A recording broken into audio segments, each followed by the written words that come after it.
Hello again, everyone, and welcome back to the front line with Joe and Joe Pasillo and Joe Rossinello. And once more, let us go into the breach. Joe, let me tell you something. It's getting scarier, and I don't like using that word. I don't use that word lightly, but it is because here's my thing. I've said this a million times at the front line with Joe and Joe. You've obviously expressed a similar sentiment. I can almost deal with getting my head chopped off in the guillotine more than I can with not being able to feed my family, if you know where I'm going with that. And you start telling me that you're going to impose these rules, this social credit system on society, and if you don't go in lockstep, or if you speak out, if you're too vocal about all the things that they want to do, okay, Joe, then that bothers me beyond belief, because then that means that if you tell me I can't use a particular bank, or a particular bank says we saw you at the front line with Joe and Joe, and you know what, we don't like you. You don't send the right message, so we're not going to do business with you. Joe, if they could do it to this guy, I want to play a clip of Nigel Farage. Okay, if they could do it to this guy, a high-profile individual, then what the hell do you think they're going to do to us? A man known for his divisive political views, Nigel Farage is back in the headlines. But this time, it's his finances that have got people talking. The former UKIP leader has claimed the exclusive bank Coutts has closed his account due to his political status as a politically exposed person. That is now 9 other banks that have refused me.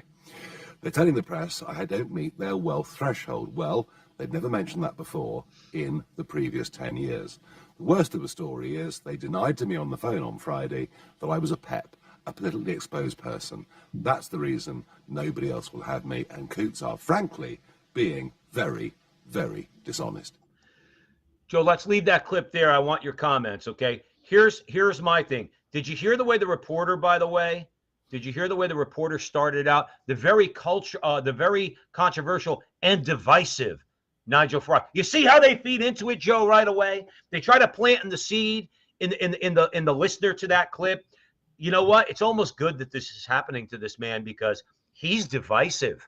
Joe, I got to hand it over to you, because they cannot, by an act of government, by the way, conservatives, they cannot be allowed to do things like this. Banks cannot be allowed, or any corporations can be allowed to do this. Joe, help me, please. Well, this is what ESG is about. It's government and corporations teaming up, working together to put forth an agenda. Here you have, he is a political enemy of many people in the UK. And here you have a bank doing the dirty work for his political enemies. And 9 others. And this is dangerous. And that's not coincidental. And that's not even being conspiratorial. That was a conversation. Now, to your point, is that scary? Oh, you bet it is. Oh, you bet it is, because that's how you're controlled. That's how you're erased. You're erased. Beep, by the press of a button. Beep, you have no money. You can't get your money. Beep, you're done. You're gone. You've just been dissolved. Right. When a government can do that with no legal recourse, you can't call yourself a democracy. No. You are now a totalitarian state. And that is not, again, conspiratorial. There is talk about digital currency. Why is that dangerous? By the press of a button. Beep, you're erased. Right. How about this? I don't like what you just bought. Beep, you can't buy it. What do you mean? I want to buy a religious book. Beep.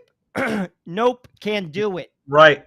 It's a means of control, and that is not conspiratorial. And if you're doing your research, you will hear many voices coming out of the WEF who are advocating for a digital currency. Well, that's what that did, because they know that they can control you through your finances and a social credit score. They're taking the Chinese model, okay, where you have no political freedom in China. You don't have a right to free speech in China. You can't speak out against the Communist Party, the Chinese Communist Party. They're doing the same thing. Here's the galling part. Stop calling yourself a democracy then, as you said, Joe.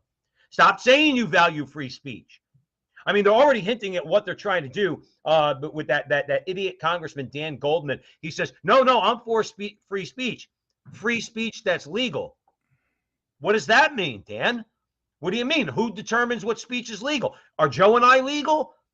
I think you're Probably not. all right. No, that's what I tell them. We think you're a tool, and we say it on the show. Is that legally protected speech? Because we think we think you're a dangerous man. I'm just using him as an example. This has got to end. This has got to end. This is not small. This is not like some side battle in the larger war. This is central to the war. To be able to take away your ability to do business, to do banking, to have access to money, to be able to buy food. Okay? No. This is central. This has to be where people are going to have to start going out into the streets. People are going to have to mass protest. I mean, we're seeing some of it. We need to see more of it.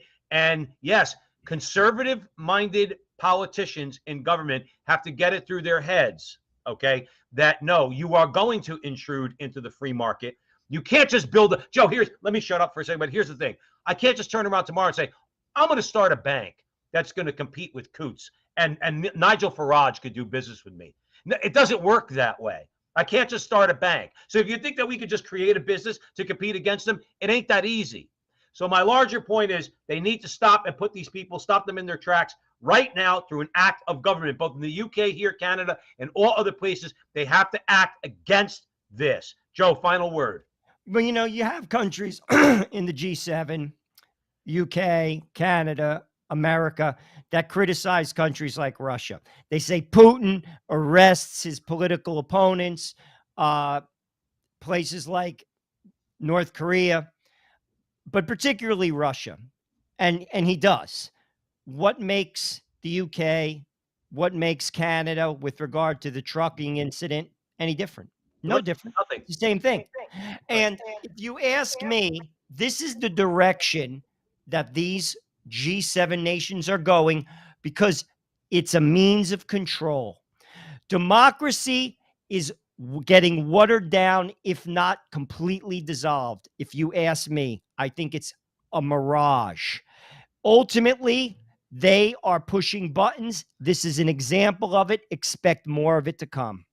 Well, and that's it. Like I said, I started out by saying it's pretty scary. I don't get scared of many things, but if I don't have the ability to put food on the table for my wife and son, I'm going to get scared, but then I'm going to get angry. And that's not just me. That's going to be a lot of people. So let's hope that everybody keeps their cool heads here, and let's hope that something gets done about this nonsense and puts these Klaus Schwab, Yuval Harari types right in their place. Thanks for joining us here at the Frontline with Joe and Joe. Stick around for more great content.